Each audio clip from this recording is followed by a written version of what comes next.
the Experience Darden podcast. I'm your host, Brett Twitty, and you are listening to a new episode. On this episode of the podcast, I'm excited to share my recent conversation with Dan Levetown.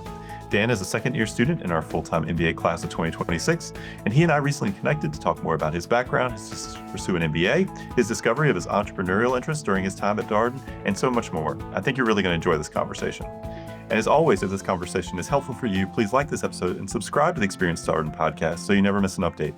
And remember, you can always check the episode description for links to Darden blogs, social channels, and more. Now, without further ado, here is my conversation with Dan Levetown. Dan, welcome to the podcast. Thank you. Happy to be here. It's great to speak with you. How's everything? How are you doing? I'm great. I got a graduation coming up. It's definitely bittersweet, but yeah, no, I'm doing great. Have a couple more months here in Charlottesville that I get to explore. Yeah, I've got to think this is pretty nice, right? You're done with your classes, just graduation to look forward to. A lot of work in the rearview mirror, more work to come, but in a little bit of an in-between period. Definitely, yeah. I'm still surprised the 2 years was already gone. It's been very, very quick, but definitely a lot of work in that in the preview mirror. But it's been quite the ride. Well, let's talk a little bit more about you. Tell us about your background. What did you do before coming to Darden? Yeah, so before Darden, so I went to Penn State undergrad, and I ended up going to Deloitte Consulting in the federal practice. I worked in the rosin office in Arlington, Northern Virginia. Really enjoyed that. I was mostly in the defense space, combination of federal and commercial supply chain work. Really, really enjoyed it. Saw an opportunity within climbing the ladder a little bit in consulting and also what Deloitte had to offer for MBA programs. And honestly, when I first really started Deloitte, I knew MBA was always a potential opportunity. So it was kind of always in the back of my mind. And so I made that a target and, luckily was able to come here. You mentioned you'd always sort of had an MBA in the back of your mind. Why is that? Yeah, it's a good question. I think it's because it's the general route that consulting had. It within the consulting industry, it just felt like the next step in order to climb the corporate ladder. And it felt like the natural progression of my career. But also at the same time, I knew that there were parts of business that I really wanted to learn. And I was in consulting, which is great because you get a wide range of experiences in consulting. However, I would never say that I was an expert in finance or accounting, and so I always knew that having some of that financial acumen would be really beneficial for me personally, but also for my career. How did you decide when was the right time for you to go to business school? Yeah, I was at my 5th year at Deloitte. So I guess in my 4th year I was applying. Um, a lot of other people my age were applying, but it also felt like I needed to spread my wings a little bit. And Deloitte also kind of guides you, and there are people that are who are in my position that apply around the same time. And so I was able to talk to a lot of mentors and people who have done it, who have went through the MBA process. So some advice here and there was really helpful. Um, it just felt like the right time in terms of, I've been in a senior position for a while. I've been managing for a while, so I have that experience under my belt, and it was time to kind of go to the next step. Um, like I said, the natural progression really felt like that was the next step. And Darden got on your radar because? Yeah, so grew up in Northern Virginia.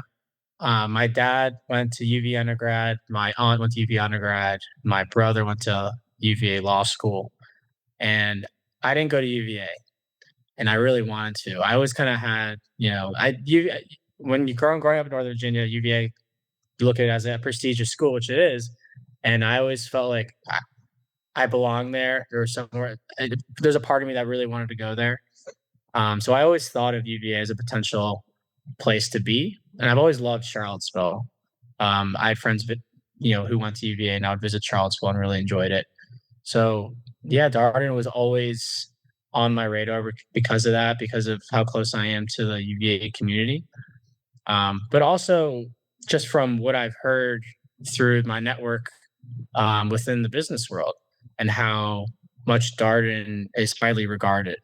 I think it was something that I really looked up to. I knew it was a prestigious institution, prestigious degree to get, and so it was kind of I felt like my reach, even though maybe it wasn't, but it felt like it was, and I'm just really happy it worked out that way. All right, so you come to Darden. You've obviously thought about an MBA for a while. Feel like now's the right time. You're a brand new MBA student. What was that adjustment like in that first year? Yeah, that's a great question. I think what I really like at Darden too is they kind of throw you into it. I think first year can be tough, but you're also going through this process with everyone else. I think when you're comparing to other business schools, you have like at Darden, you're in a smaller community, you're in the Charlottesville community. Everyone's your teammate. Everyone's kind of doing the same process instead of, hey, we're in New York City and I have other friends in New York City, or hey, I'm in Philadelphia and I have other friends in Philadelphia. Well, we're all in Charlottesville, Virginia. It's a smaller community. We're all doing things together. We're all helping each other out, and so they kind of throw you in there, and you learn a lot about yourself, a lot about other people, your new network of people, new friendships that you're making, and you start to learn how to work with others that are from a very diverse group from all around the country, all around the world, all different backgrounds and different business industries. My a learning team group was a wide range of skill sets, and so when you go in, when you start the process of first year and you start doing cases together, you start to really meet new people who have different skill sets and you get to learn from them. And it's a really unique experience. Tell us about your section. What section were you? Section E, loved our section. Again, it's the same thing where it's a classroom full of people that are doing a lot of or have a very vast backgrounds. We had a ballerina dancer, we had somebody who was in the TV industry, we have consulting people, we have banking people, we have marketing people, and I think one of my favorite parts about the Darden classroom is being able to hear from other people. I remember one case specifically. We're in our economics class and we're talking about the Brazilian government, and there's a student in my class who his father knew the economist in the case, and so he was able to bring light to some questions that a lot of us had within the case. I mean, it was phenomenal being able to learn from that, being able to learn from all these different people who have different experiences in specific areas like that. I think our listeners may start to believe that I'm only interviewing people from Section E. We've had, I think, had like 4 or 5 people on recently, first year, second years from Section E. Seems like a group that really enjoys each other. That's my impression. Yeah, definitely agree with that. I think Section E was unique in that there were people from, like I said, all over the place, but we all still really liked each other, really liked our like spending time with each other. I think we went to hibachis together. We went on wine buses. We spent a lot of time together to get to know one another. And I think it paid dividends because, now I have some friends for life through that process. Yeah, I've heard about the hibachi thing. So 40 or 50 people show up at a hibachi restaurant at the same time? Yeah, yes. The hibachi hosts don't love the process, but we do bring them a lot of business, so I think it's okay. What's your favorite Section E norm or thing that you did within your section? Well, I think our section. we like to do champagne bets, which other sections did too, but I think ours, at least being, you know, my bias, I thought we had the best champagne bets where within the middle of a class, people would put in what's called a champagne bet, and it would be $5, $10, or whatever amount of money you want, and that money would go towards a pool of like champagne money at the end of the year, or for like different, or for events, or for like a party.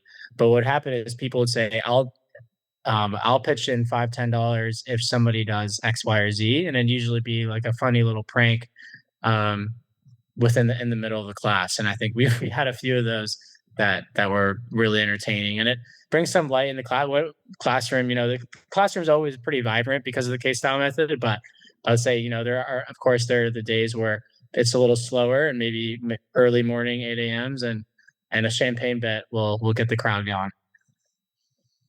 Yeah, I know obviously maybe what happens in section is kind of a sacred space, but are there a few bets that you'd want to share here with our listeners? I think one of the things that I think is important for people to hear and know is that people actually have fun in class, and like there's so much laughter, and I know this from being around executive MBA, part-time MBA students and their classes. Like it's enjoyable, but then you add this additional layer of the bet slash prank during the class. Like what are a couple things that you remember? Yeah, there was one where we had somebody call the phone in the classroom out of nowhere, and that, you know, that'll never happen. That never happens. The phone never rings in the classroom. So the professor was extremely very confused, and a student went up to pick up the phone and goes, "What? She's pregnant?" And then this kind of made a whole scene out of it. It was very, the professor had no idea what was going on, so that just made it really funny. But yeah, I mean, like I said, there's definitely some, you know, the classroom can be very fun. It's obviously serious at times, but you know, it's good to mix in some jokes here and there. How did your career goals evolve during your time at Darden? Great question. Um, I really do enjoy consulting. I think that was something that I really wanted to focus on and continue my career within the consulting route.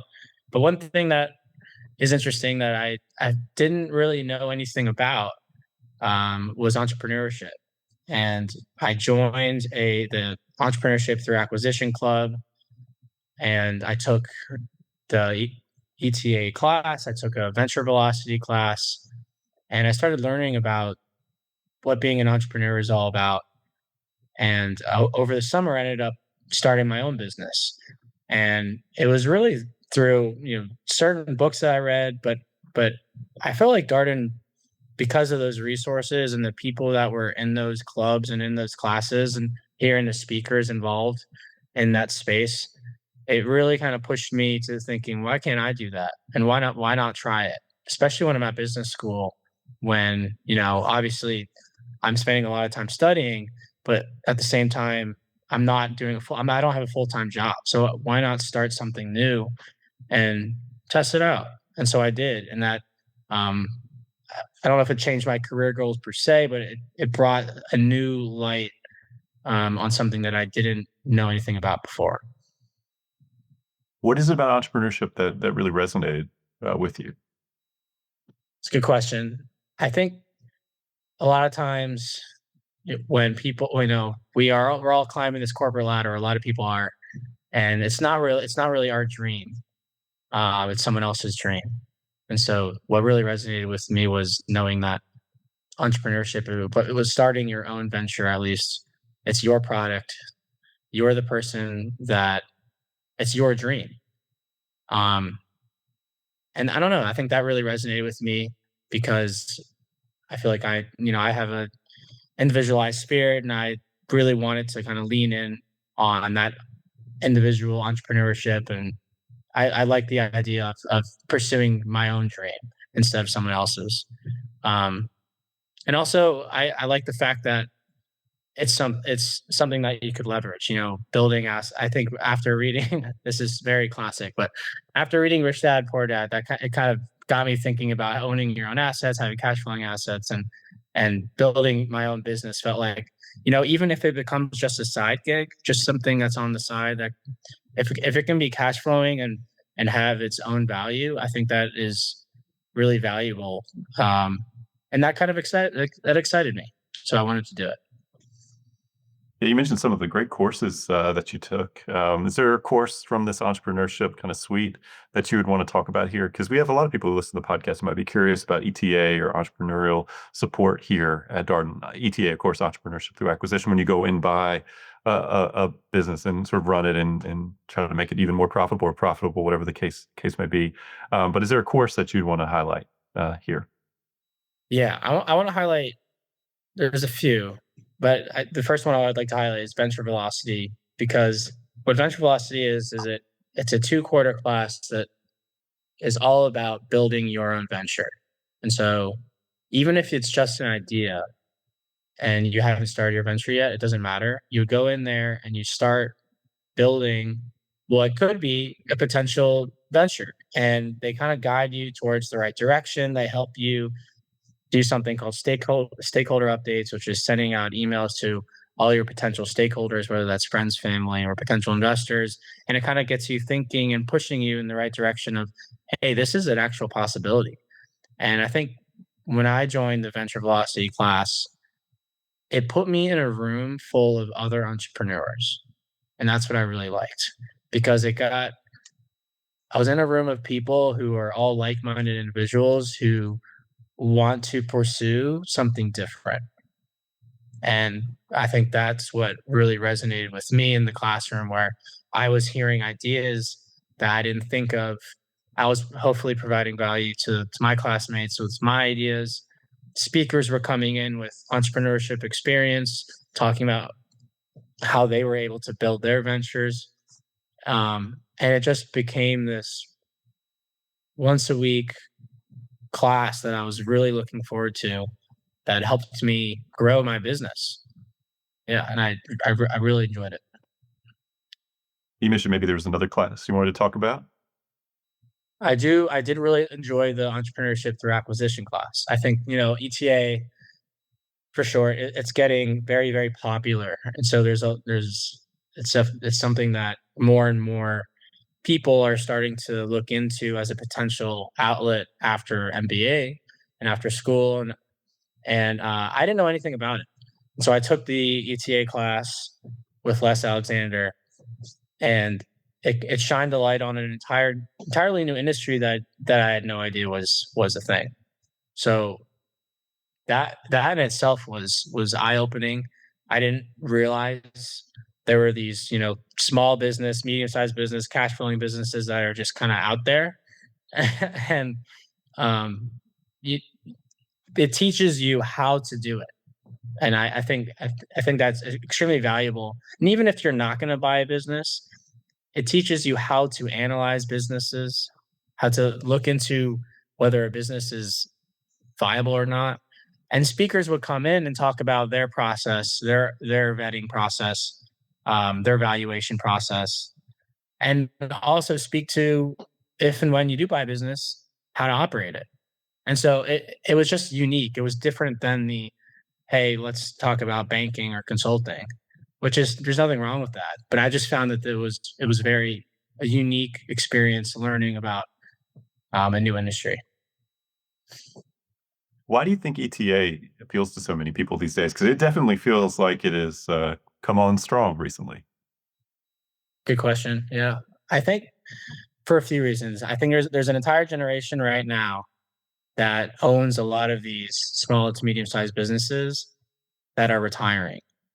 And people are realizing that these people who are retiring, they just want to get rid of them. I mean, whether it's give it to their son or daughter, or there's no one to take it, they just want to get rid of these businesses. And maybe they're boring blue collar businesses, but they're also profitable cash flowing businesses.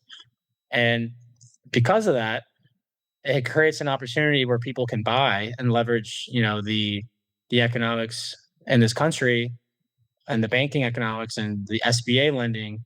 And so there's an opportunity there for people to buy. And because of that, it provides a potential for owning your own business and owning your own dream, as I mentioned earlier. Even if it's not your venture, it was someone else's.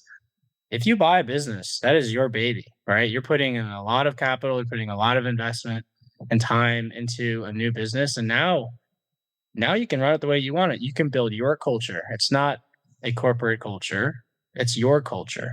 And so I think there's a lot of appeal to that, because of the opportunity that we see with all these people retiring.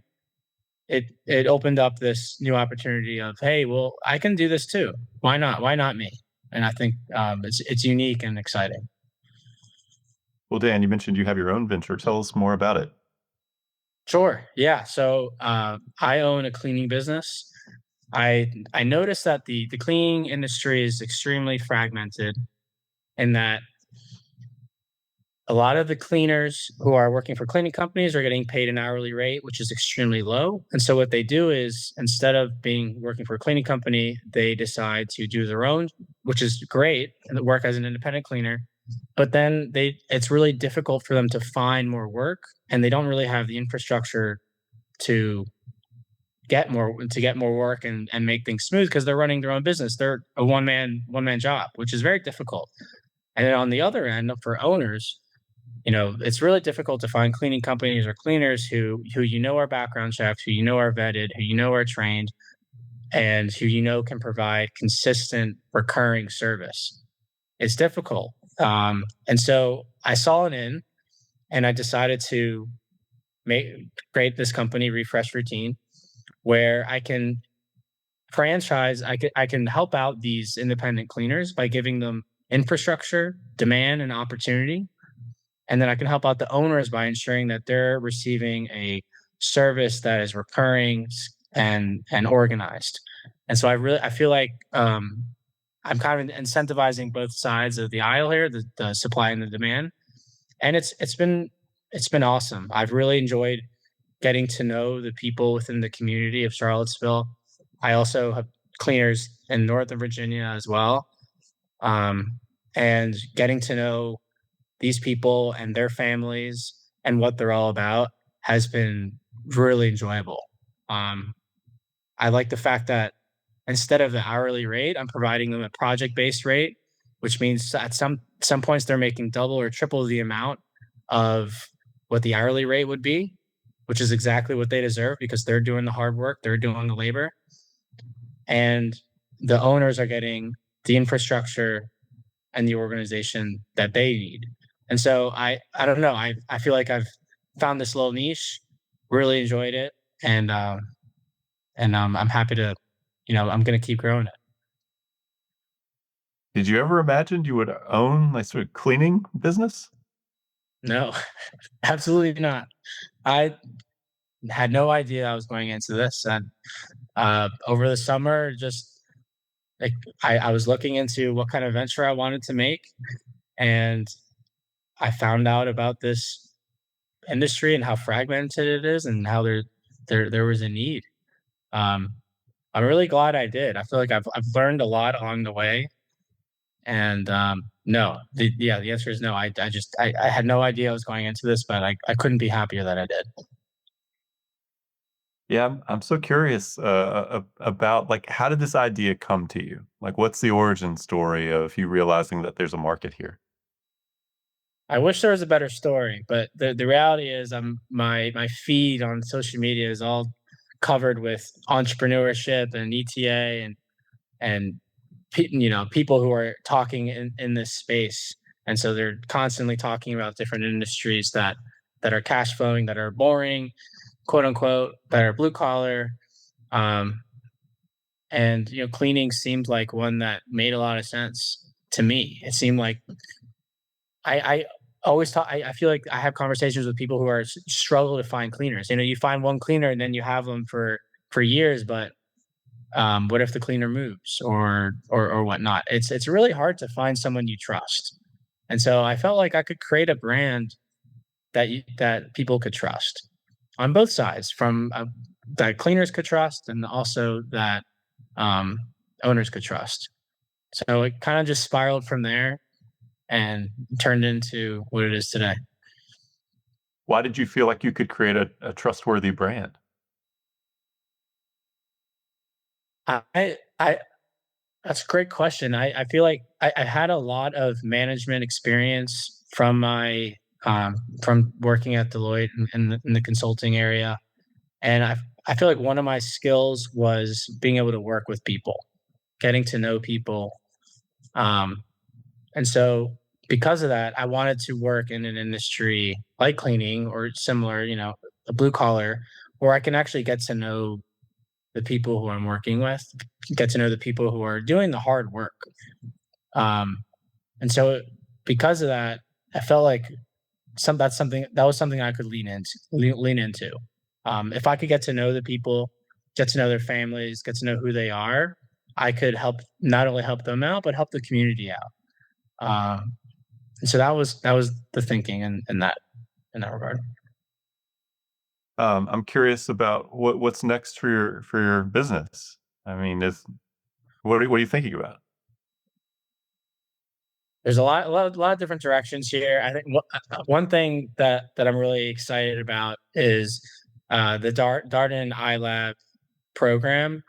I was lucky enough to apply and get a grant through the iLab program, and I'm really excited about this summer because through the iLab program, I'm going to be learning about how to build my business. I'm going to be meeting people in the space. I'm going to be working with other entrepreneurs. It's very, very exciting summer where I feel like I'm just going to be learning a lot and figuring out what I want to do with this business.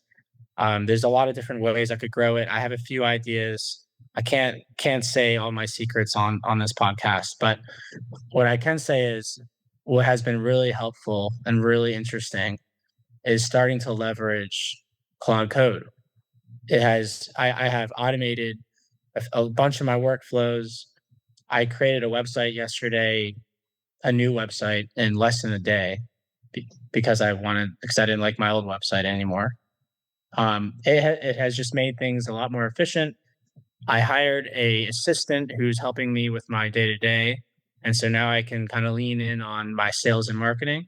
So I'm really excited to go down that rabbit hole. But I think through the iLab program, I'll be able to learn how to do that thoughtfully and how to do that the right way. I don't want to just throw myself in there and start cold calling or cold emailing without doing this in a thoughtful way.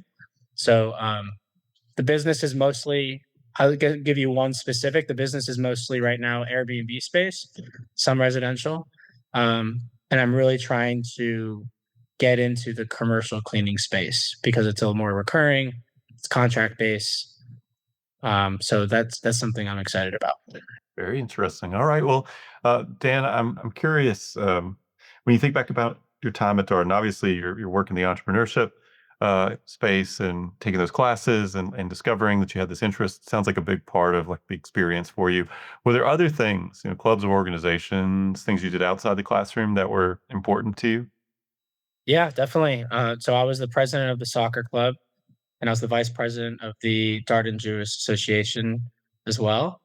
Both of those clubs were impactful for me. And when it comes to soccer, soccer is one of the it's a unique sport because everyone in the whole world knows to play soccer, right? It's every country. It's not, I feel like there's obviously sports are growing, but I always think of soccer as the universal language. And so, being in that community, a lot of international students are in the soccer club, and so it was a cool way for me to meet a lot of the international students, and really enjoyed that. And then the Darden Jewish Association was also very fun because I was able to meet um, different Jewish students around UVA. So it wasn't just Darden. We had happy hours with the medical school and the law school. Really felt like I was able to meet people even outside of Darden through the clubs, which I thought was really cool experience. I assume if you're one of the leaders of the soccer club, you played soccer a lot in your life. It's obviously a passion for you. Yeah, no, I did. Yeah, I grew up playing soccer my whole life. Loved it, absolutely loved it. I think I'm starting to get to the point where I'm getting a little and my back hurts a little bit when I play. So I'm getting into tennis, but absolutely love soccer. I would love to be a coach someday.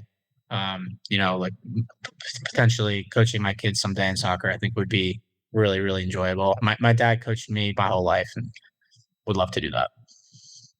Soccer shows up as part of the Darden Cup activities. How did Section E do in soccer? Section E in soccer won Darden Cup. The soccer Darden Cup. Yeah. So last year, I kind of redeemed myself, which is nice. Last year, we played Section D in the semis.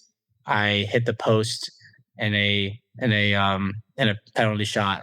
We ended up losing. This year, same thing. Semifinals against Section D. I had a penalty. Made it this year. We go on to the finals, and we ended up winning the tournament. So redeemed myself a little bit there. It was really exciting. As you must probably know, Section E won the won all of Darden Cups. That was, very exciting to end my Darden career in that way.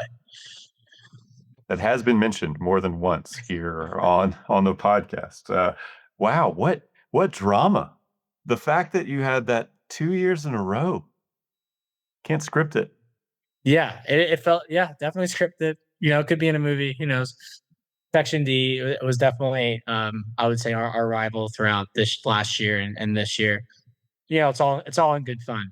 But I love getting competitive, especially in sports. And I think Darden Cup was a great way to be a part of the community, be part of the team, but also be a little competitive.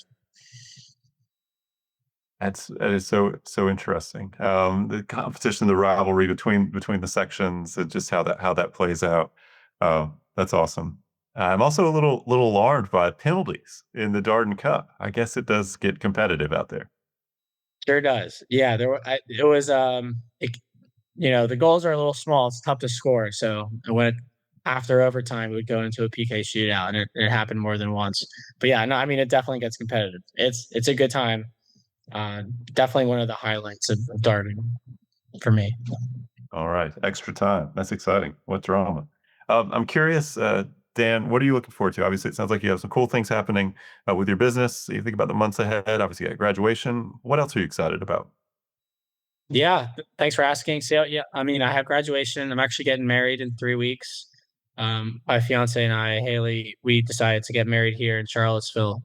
As it's been such a cornerstone for us, this city. We absolutely love it here.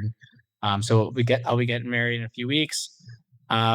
And then we'll be moving back up to Northern Virginia. And what's really nice is I think that the sad part about one of the most sad parts about leaving Darden is the community that you got to know so well. Everyone's going in different places.